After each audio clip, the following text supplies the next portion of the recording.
Assalamualaikum warahmatullahi wabarakatuh. Bismillahirrahmanirrahim. Alhamdulillahirabbil alamin. Alhamdulillahi an'ama alaina bi nikmatil iman wal islam. Alhamdulillahi arsala rasulahu baina yaday sa'ah basyira wa nadhira wa da'iyan ila Allahi bi idzni wa sirajan munira. Balagha risalah wa adal amanah wa nasahal ummah wa jahada fillahi haqqa jihadi. Asyhadu an la ilaha illallah wahdahu la syarikalah wa asyhadu anna Muhammadan abduhu wa rasuluhu la nabiyya wa la rasula ba'dah. Allahumma shalli ala Muhammad wa ala ali Muhammad kama shallaita ala Ibrahim wa ala ali Ibrahim wa barik ala Muhammad wa ala ali Muhammad kama barakta ala Ibrahim wa ala ali Ibrahim innaka Hamidum Majid. Ya ikhwah, musikum wa ya nafsi bi taqwallah. Haitsu yaqulu azza wa jalla fi kitabihil karim. A'udzu billahi minasyaitonir rajim. Ya ayyuhalladzina amanu taqullaha haqqa tuqatih wa la tamutunna illa wa antum muslimun. Wa qala Rasulullah sallallahu alaihi wasallam,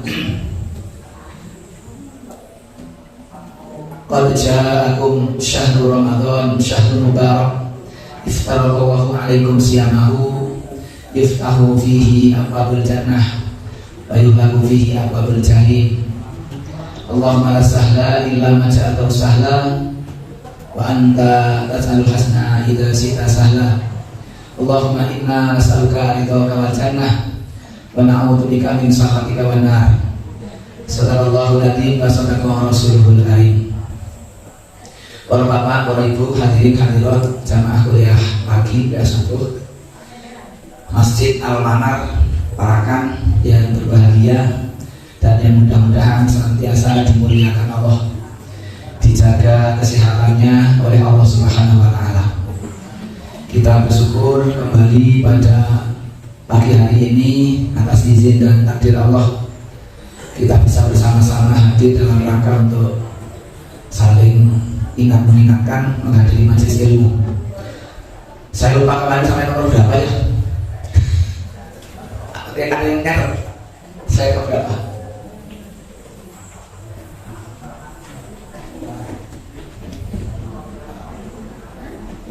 Ini belum ada ini? Belum? Oh ya, berarti belum sedikit. Ya pada ini lah.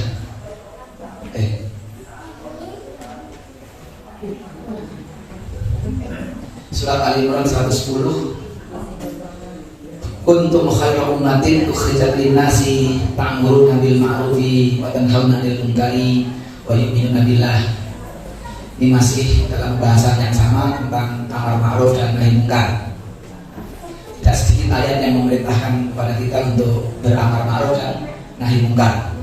Kita akan menjadi umat terbaik untuk khairul ummah, sebaik-baik umat yang dilahirkan untuk manusia. Jadi ini menerangkan bagaimana kita ini harusnya melazimi amar ma'ruf nahi munkar, menjadi sesuatu yang lazim, biasa. Jangan sampai ada kemungkaran kita diam, ada hal yang ma'ruf kita tidak perintahkan. Makanya orang yang diam terhadap kemungkaran oleh Nabi disebut sebagai setan bisu. Jadi banyak sekali setan bisu karena luweh-luweh, karena masa bodoh dan seterusnya. Maka kita diajak Bapak Ibu untuk ngajak yang baik.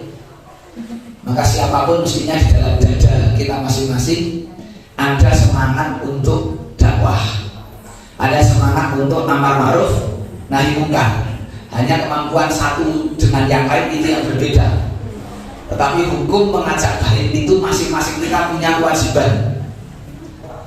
Kalau dia guru berarti berkewajiban mengajak murid-muridnya. Kalau dia kepala sekolah berarti punya kewajiban untuk mengajak para guru-gurunya. Kalau dia pengawas gitu kan, berarti dia punya kewajiban mengajak para kepala sekolah dan seterusnya. Apalagi yang punya jabatan tanda tangannya masih payu, bernilai, mestinya itu digunakan untuk menjadi manusia yang terbaik, dilahirkan untuk manusia. Kalau setiap diri punya semangat itu, maka kita ini lembaga, ada Islam itu kan tidak ada lembaga misionaris. Islam itu tidak ada lembaga misionaris. Karena apa? Karena setiap diri kita ini punya semangat untuk menyampaikan dakwah. Nah, selama ini yang dipahami oleh umat, dakwah itu adalah pekerjaan para ustaz. Dakwah ini hanya orang-orang tertentu, kiai, mubalik, ustaz, ustazah. Tidak ada keterpanggilan setiap diri. Mestinya kata begitu. Ya. Kita adalah orang-orang yang terakhir nih. Saya tulis foto bingung nih, ngantuk. Kita adalah orang-orang yang terakhir mestinya, tetapi menjadi orang-orang yang pertama di hari kiamat. Gitu. Dan kita adalah orang-orang yang mula-mula masuk surga. Yang bawahnya sesungguhnya surga itu dilarang atas semua nabi sebelum aku memasukinya, dan diharamkan atas seluruh umat sebelum umatku memasukinya. Allah menggembirakan umat di akhir zaman dengan berita ini, dengan semangat tadi.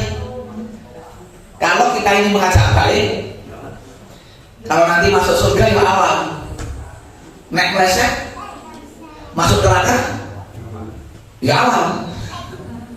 Karena ketika manusia muat sirat, melintasi sirat, di bawahnya neraka. Kalau kepleset digal. Maka sampai ada orang yang berdoa, Rabbana atmim lana nurona waghfir lana innaka ala kulli syai'in qadir. Surat apa? Surat Al-Quran. Surat Al-Ali. Ya Bu ya. Itu di akhir surat juz 8 ya. Di akhir surat apa itu sebelum masuk ke 9. Rabbana atmim lana nurona. Ketika orang-orang yang antri di belakang untuk muat sirat itu, melintasi sirat, ada temannya yang sudah duluan, seterusnya itu, dia di belakang melihat orang-orang yang sebelumnya itu kan ngenes. Ada yang kata Abu Sa'id Al-Khudri dalam riwayat hadis, ada yang muat sirat itu secepat kilat yang dipandu oleh cahaya yang sangat terang, yang cahaya itu berbeda-beda.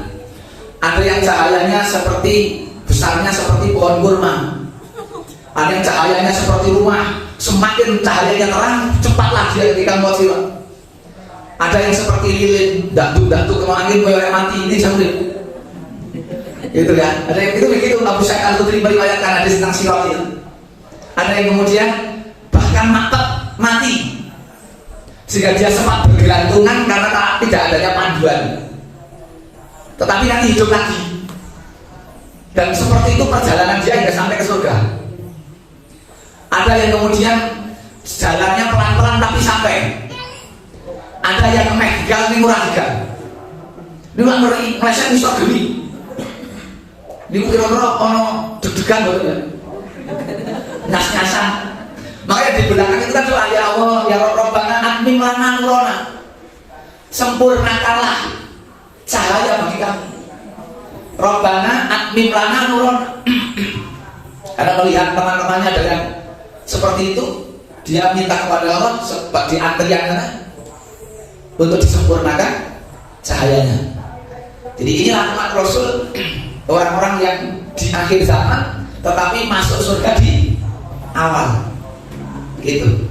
Selanjutnya ini ayat surat An-Nisa 114. Tidak ada kebaikan pada kebanyakan bisikan-bisikan mereka kecuali bisikan-bisikan dari orang yang menyuruh manusia memberi sedekah atau berbuat makruf atau mengadakan perdamaian di antara manusia. Dan barang siapa yang berbuat demikian karena mencari keridhaan Allah, maka kelak kami memberi kepadanya pahala yang besar. Ini kaitannya juga bisikan apa? Itu kaitannya dengan dakwah.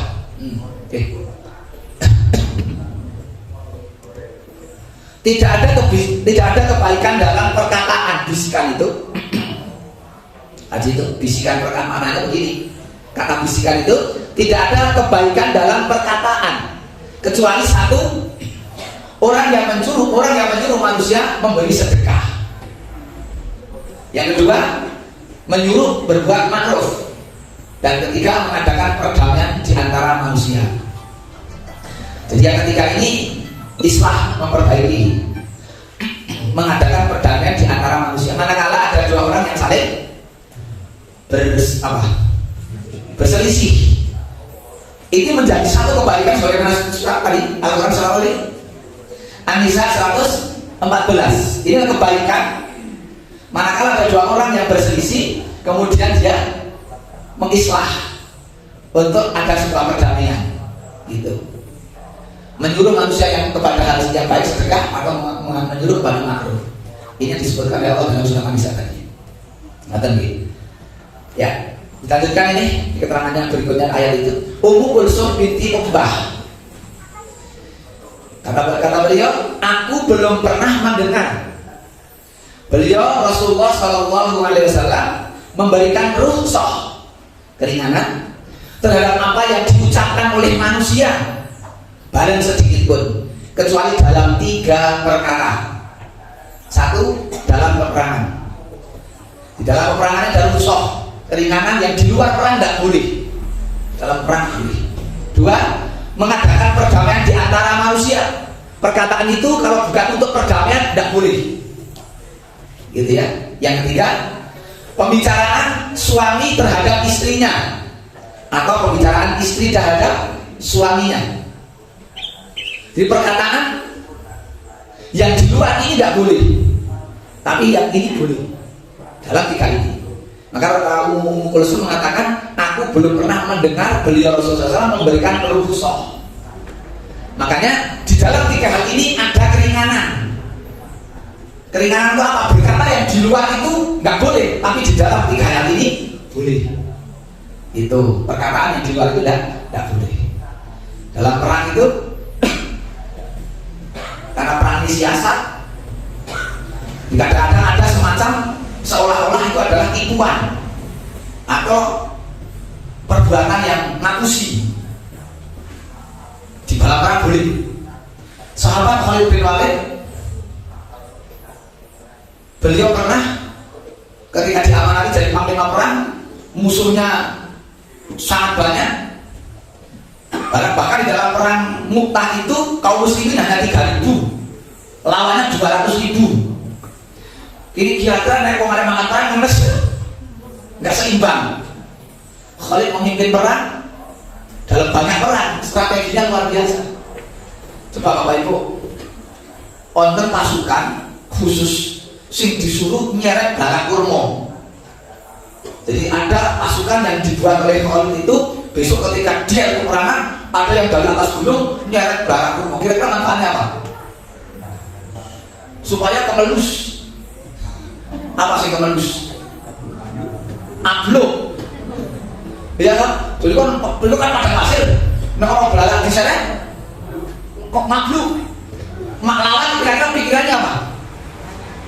Bantuan datang lagi bala tentara. Oh kalau jalan melayu, gawa pasukan.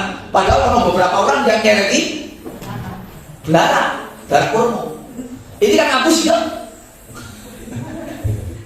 Begitu kan? Ayo dalam perang. Nah itulah Bapak Ibu sekalian. Ya, ini ilmu untuk kita. Ini hadis yang sudah masuk. Abu Sa'id Al-Khudri juga. Man ra'a minkum munkaran falyughayyir biyadihi, falyughayyirhu biyadihi. Fa in lam yastati' fa bilisanihi, fa in lam yastati' fa biqalbihi, wa dzalika a'raful iman. Barang siapa di antara kalian yang melihat kemungkaran, maka hendaknya ia merubahnya dengan tangannya. Jika ia tidak mampu, maka dengan lisannya. Maka jika ia tidak mampu, maka dengan hatinya. Dan itulah selemah-lemah iman. Maksudnya gimana? Wadhalika a'raful iman itu maksudnya dia melihat kemungkaran sudah tidak bisa merubah, baik dengan kekuatan yang ada pada dirinya karena dia punya kekuasaan, dia punya jabatan, tidak bisa. Dengan lisannya tidak bisa. Terakhir dia adalah dengan hati. Hati itu adalah meninggalkannya dengan merasa tidak suka.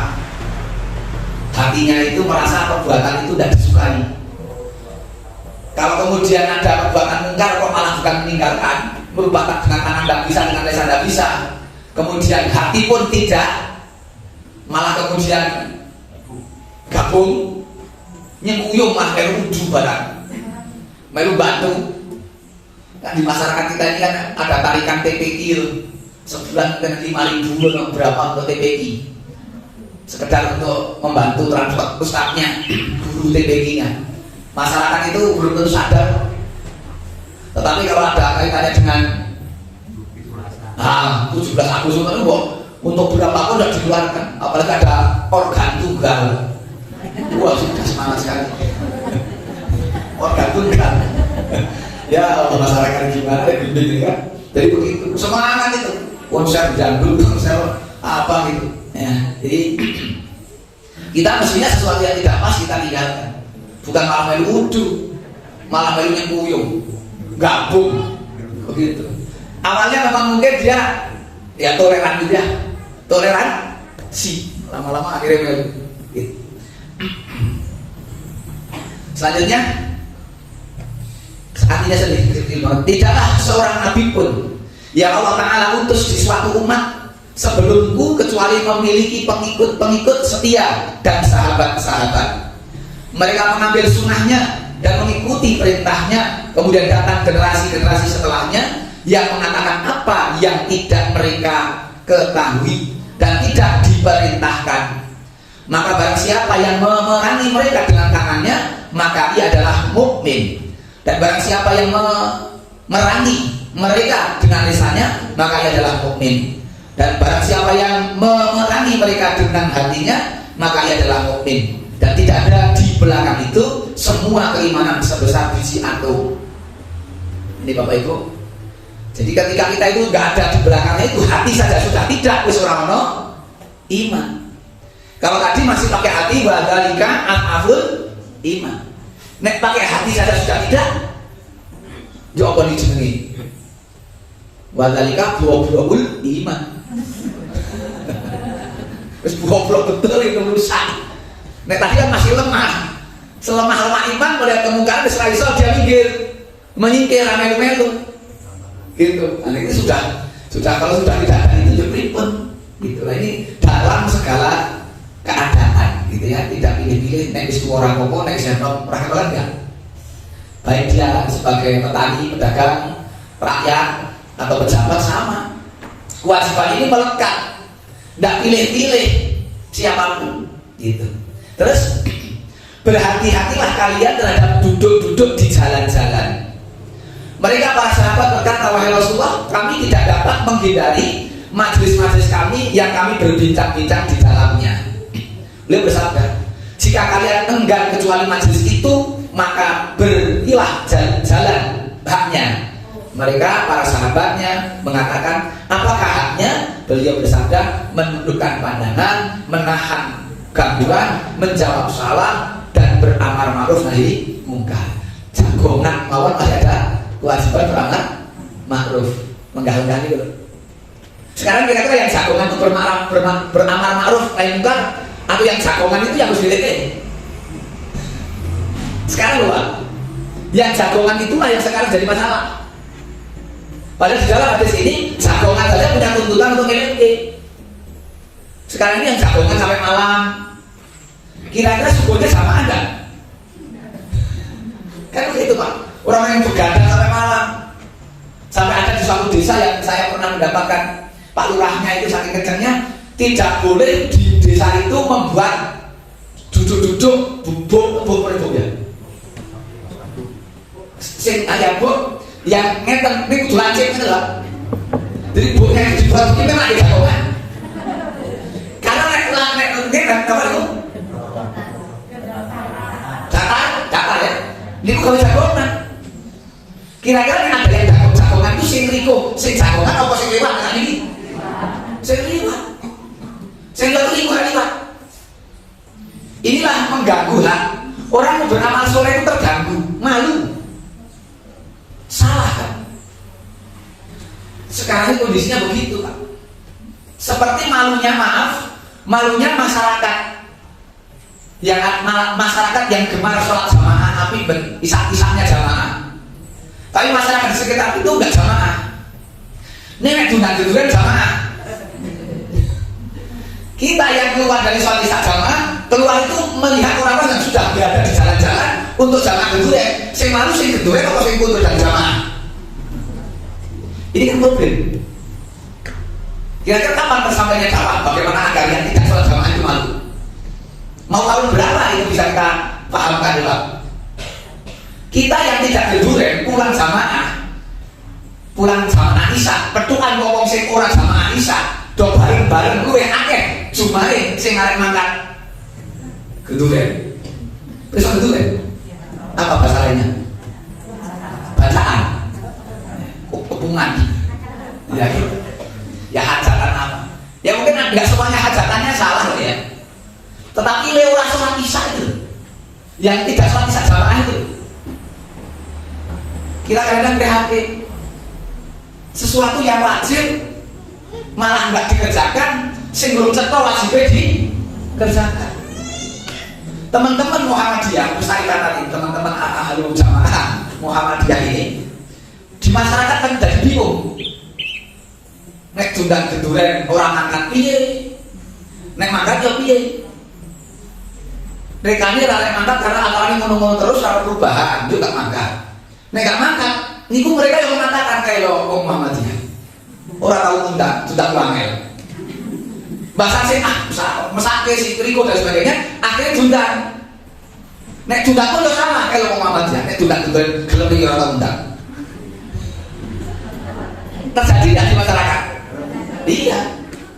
Nek tundang gelem ning ora tahu tundang. Arek timbul jawab besar. Nah, itu kan angel. Maka dakwah ini penting untuk memahamkan kepada umat, menggenahkan yang belum genah. Dan telah sepakat para imam seluruhnya akan kewajiban amar ma'ruf nahi munkar tanpa ada perselisihan dari salah satu di antara mereka. Lagi, Allah telah menekankan kewajiban amar ma'ruf nahi munkar dalam beberapa tempat dalam kitabnya dan telah menjelaskan kewajiban amar ma'ruf dan nahi munkar. Amar nahi munkar, Rasulullah SAW dalam riwayat-riwayat yang mutawatir dengannya darinya Nabi SAW tentangnya kewajiban amar ma'ruf nahi munkar dan telah sepakat para salaf dan fuqaha dari berbagai negeri akan kewajibannya. Ini sepakatan. Bapak Ibu yang selanjutnya surat Al-Duha. Ini surat yang apa? Terakhir. Wa amma bi nikmati rabbika fahadits. Dan terhadap nikmat Rabbmu maka hendaklah kamu memuji, menyebut, bersyukur. Lazimnya ketika kita mendapatkan nikmat itu memuji. Wujud memujinya adalah menyebut-nyebut fahadits sebagai tanda syukur. Ini mencakup nikmat-nikmat agama dan dunia. Yaitu pujilah Allah karena nikmat-nikmat itu dan sebutlah secara khusus jika memang hal itu ada maslahatnya. Bila tidak, sebutkan nikmat Allah secara mutlak umum, karena menyebut-nyebut nikmat Allah bisa mendorong seseorang untuk mensyukurinya dan menyenangkan bagi yang memberi nikmat, karena hati memiliki tabiat mencintai orang yang berbuat baik. Maknanya Bapak Ibu, wa amma bi nikmati rabbika fahadits, tuntutan bagi kita. Kalau kita ini nikmat, lazimnya menceritakan. Inilah dakwah. Coba Bapak Ibu nek tindakan, kundur kok mampir warung, kok muni enak, kundur cerita apa? Cerita. Mampir bakso, mie ayam, mie kebo, dan sebagainya.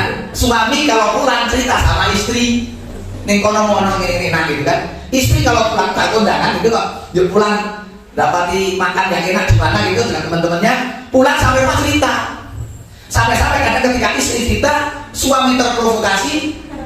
Kan gitu, akhirnya itu kapan-kapan parani itu kan kok seperti latih suami rapodo itu sepatu kok ngono juga enak agak parani insani mengurusan makan. Saat ini Bapak Ibu, kita ini berislam nikmat enggak? Nikmat berislam ini kita rasakan nikmat, sudah cerita enggak tentang Islam kepada yang lain? Oke, makanan bercerita di batu kok cerita ada dahaku coba saya koyo mau cerita kuliah pagi ngene iki nikmat ndak? Pun cerita deh. Ujung cerita itu ngajak satu orang bawa satu setiap minggu. Iya kan? Mau cerita kok. Satu orang bawa satu. Kalau hari yang datang 100, besok sudah 200. Ampun berdino seminggu bisa baik. Masa setiap pribadi kita mentarget satu orang jadi sasaran tembak? Dapat. Kudu membawa satu orang seminggu itu kudu boleh. Bos sopong kudu melu. Kalau setiap jiwa terpanggil begitu rame Pak Mas Salim. Orang apa tak seru tak bonceng kita parani tak jemput gitu. Mungkin dia masih alasan-alasan siswa-siswa tak jemput ya, baju pun gitu. Nek sakit itu juga ada semacam koyo iki udah sing Magelang. Ting kau riman itu. Itu mulai dari rumah wong mana pigut dalan wong do nunggu nek ana sing boncenge. Semua berbukaan di sekolah, berbau ya, antri di pinggir dalam berarti ada kaji Pak Ustaz, Pak Yai, bukti. Kita belum bisa begitu. Pokoknya ngaji dewekan oleh kamimu. Tangganya bunyi orang kamu dulu kan. Ini kan tidak ada semangat untuk ajak. Apalagi yang pakai mobil, yang punya mobil, orang simpannya sejino, orang sejino. Ini kalau di hadapan Allah, mobilmu buat apa? Simpenan. Iya enggak? Ini kekayaan apapun yang ada pada kita ditanya manfaat untuk akhirnya apa itu? Yang punya mobil itu kalau memanfaat jemputi Ustaz, subhanallah, luar biasa. Lah Ustaz Muhammadiyah kan Ustaz paling ikhlas. Karena datang tak diundang, pulang tak diantar, oh ya jai Lampung kok dong. Enggak rata-rata dari Kiai Muhammadiyah enggak. Ora enak. Lah ya kan pengajaran kita lemah. Tidak membuat untuk jadi dai balik Muhammad itu semangat nggak kosong kan gitu. Nah jangan aneh minta ngasih kudu pokoknya kudu kurang terus cari masuk angin bareng ya kan. Jadi usaha Muhammad itu nek sehat milik umat, nek sakit kayak milik istri. Kasih mui istri kok jangan anak-anak tidak masuk angin bareng pokoknya tanggal 11 itu mana? Orang akan barang gimana Ustaz sehat? Orang pokoknya harus sehat. Mana jamaah yang menanyakan Ustaz sehat? Pokoknya kewajibannya Ustaz mengingatkan besok berangkat. Orang kejumpi pemberian orang muda itu. Makanya aneh Pak tuh. Orang ngerti kita mujang gitu ya punya. Itu lain lah. Jadi kalau sama-sama semangat seperti Ustaznya, semangat setidaknya mubaliknya semangatnya, makmumnya semangat sama. Bojake aku isane ngarep bojake nek kon samane ora iso ning mobilku tak berbok wong sing doyan ngaji nek mlebu ning mobilku. Kalau bisa begini berkembang monoton ae jalan di tempat. Sopor engko ngaji mantap golek iki ora-ora. Jadi dihormati dan disegani. Terus disegani. Ya disokoni karo mudeng. Jadi yang punya kekayaan untuk itu. Aku tak naik balik ono gudeg Jogja semangat dia. Jadi balik lah tapi nonton dalan itu. Nek mana dia kelas tok. Ya kan jadi ada semangat dia besok dia juga akan cerita. Nek ikut begitu, nek kasih balik aja ambil warung. Cerita. Semakin paham agama bukan ketergantungan sama warungnya. Nek semakin menikmati ilmu dia akan semangat, bahkan dia akan ajak yang lain. Ya enggak? Gitu caranya. Ini cara orang kok istiqomah jalan siratal mustaqim rame-rame nyebut dhewe boleh sapa sing diboncengake ora tambah bensin kok. Niki lah sifat dari Mas begitu. Ora iman-iman yo ngajak nambah amal soleh nggih mboten. Kalau bisa seperti itu berkembang Pak. Kan gitu apalagi kalau enggak layak kalau masak bulan puasa. Kalau nek dino misalnya ya Ahad pagi kan tidak ada lima pasar. Walau kilo 5 itu. Nah, nek Ahad ini begini, Ahad ini begini, ada model. Nek Ahad yang ini dogowo dewe-dewe, ini apa kok? Ono susu omah, tahu goreng, susu omah, ono tempe goreng, ono sing gowo duduk, telur goreng. Lah kok tekan barang kuliah pagi digelar kok jadi barang-barang tukaran. Tukaran apa? Ora tukaran dulu. Tukaran sing mau gawa apa niku tempe goreng oleh kilo goreng. Mesra sekali itu pengajian. Bapak Ibu, saya tak rondo tak cepatkan dulu karena sudah jam. Begitu saya lihatkan Ibu, tuh. Dia. Mana ada saya?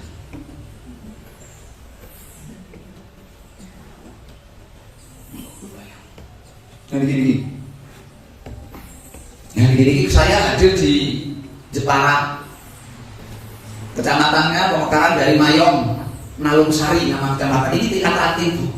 Pengajian tingkat ranting. Saya bulan Januari ke sana. Yang hadir seperti ini, ranting. Ini hadir di atas 1000. Ini ranting.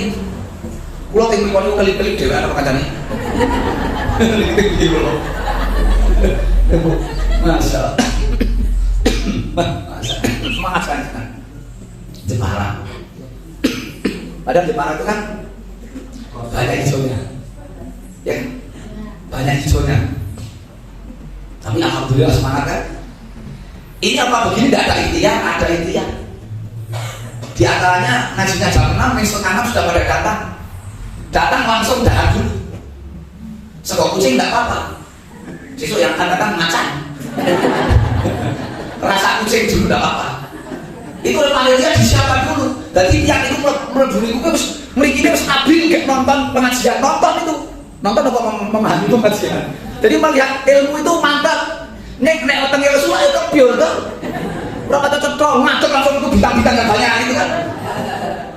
Jadi ini trik sebelum mulai ngaji malah makan dulu. Bapak Ibu pilih ngaji mikir makan atau makan mikir ngaji.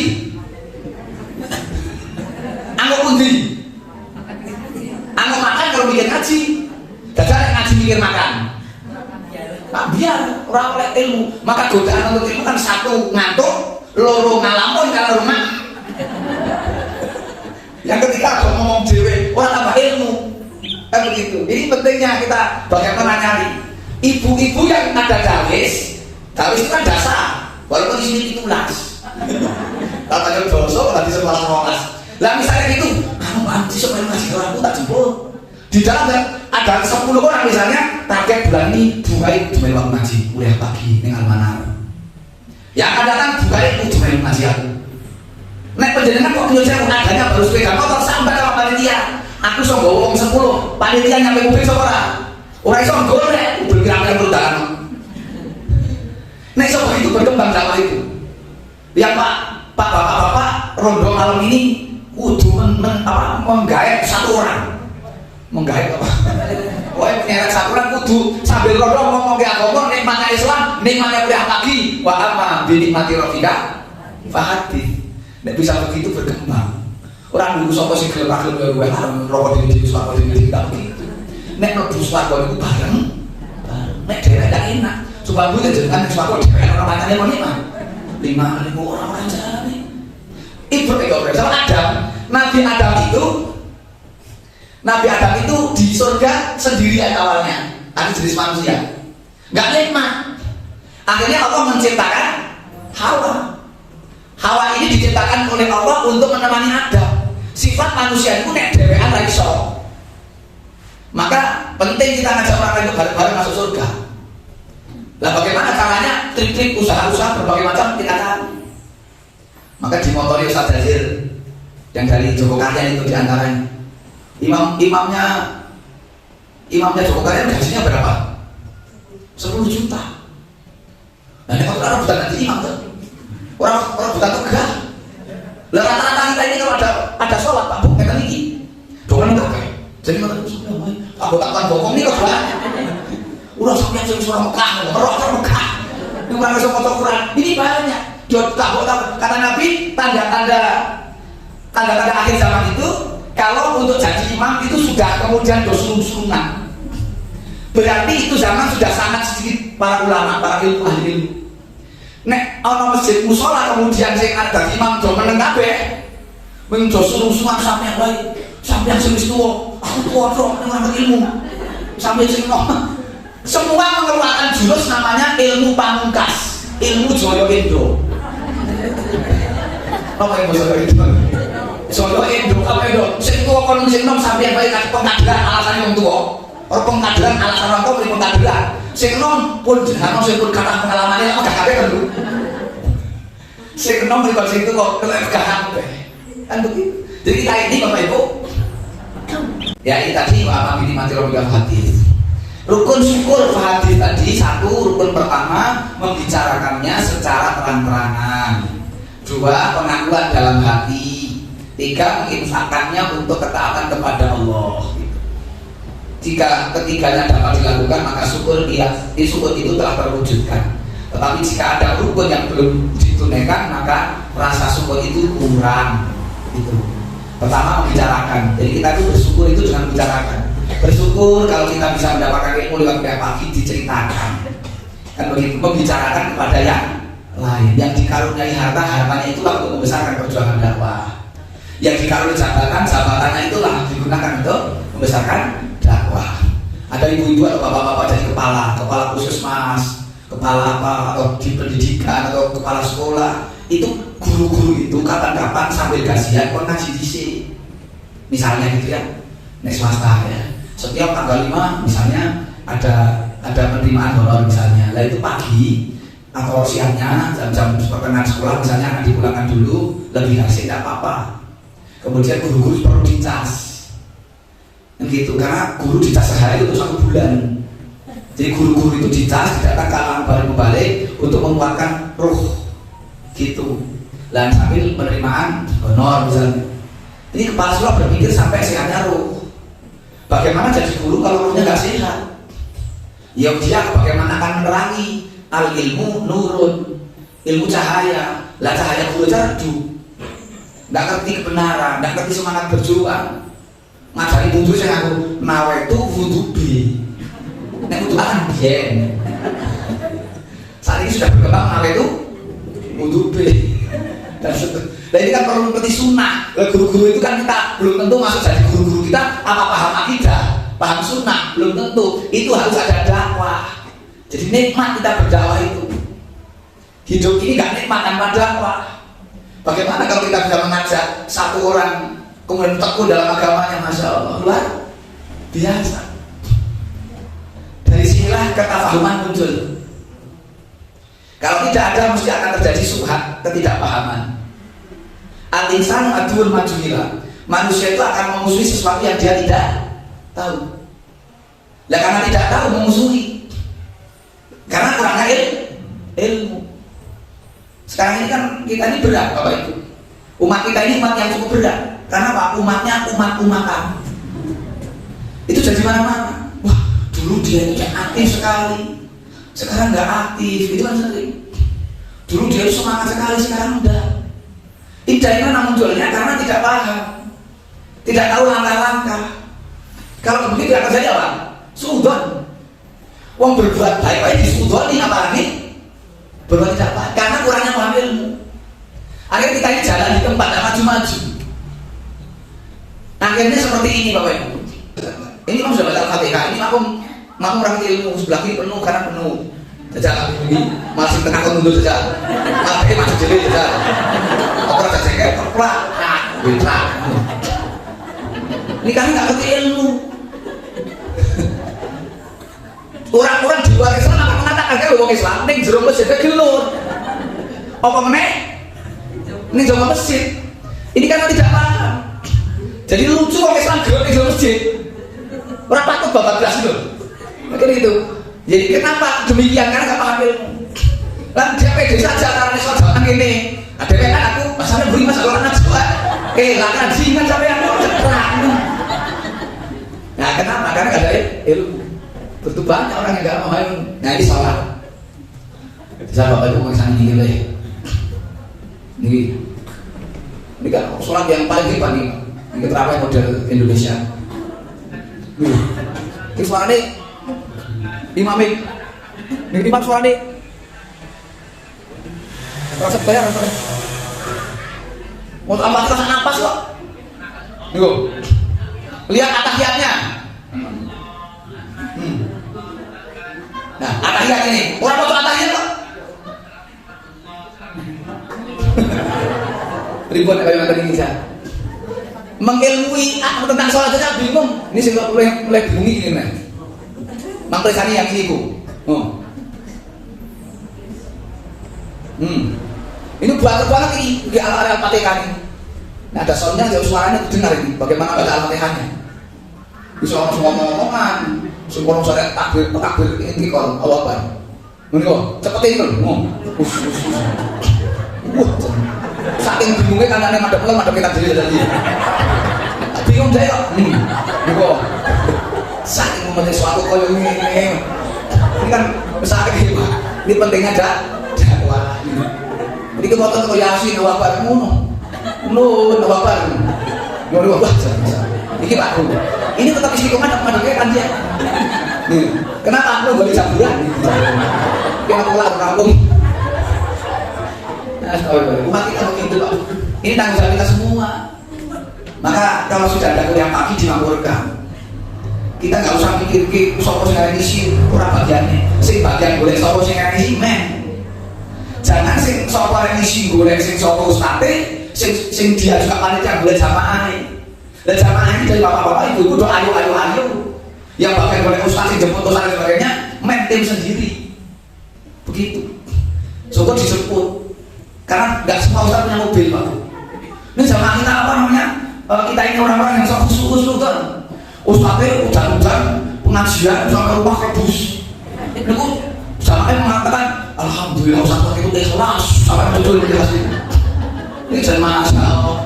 Ya sih kelas memang Ustaz ini menjenengan sing karo tahu diri lho sih. Udah sak rapat ngantol bisa keles. Kan ada semua Ustaz punya roda 4. Kan gitu. Malah orang sing di bawah itu mobil ini masa sih bisa kalau di kok nunggu Ustaz swarga niku. Ora percaya mati ora dhisik pakai dia. Lampu beratus dapat itu. Kan ngoten, ada teman-teman kita itu jaga kesehatan. Ya Bu, kasihan lelah dia kuduanan. Sementara kudu penjenengan itu belum berangkat, Ustaznya sudah berangkat. Penjenengan sudah sondol ning dalem karo ngemil, bapaknya karo rokok, Ustaz saya ninggalan. Bisa kadang balik ke bos, malah lu ngisi bensin barang. Ini jalan aku dengan pokoknya mah. Lalu banyak yang ngerti kan? Nah, akhirnya kalau sulit kita mengkaderan, angin mengkaderan. Kenapa? Perkosa ini penting untuk karena banyak pekerjaan yang belum terakhir. Baik Bapak Ibu sekalian, pun gini, apa mari? Sudah, ini mau tuh gini sih. Tak sedikit saya tak tambah naik lagi. Sini kau. Nah, boleh kita cepat lagi. Orang yang sudah menikmati sesuatu pasti tidak akan diam. Ia ingin menceritakan, ingin orang lain ikut merasakan apa yang ia rasakan. Betul? Ya.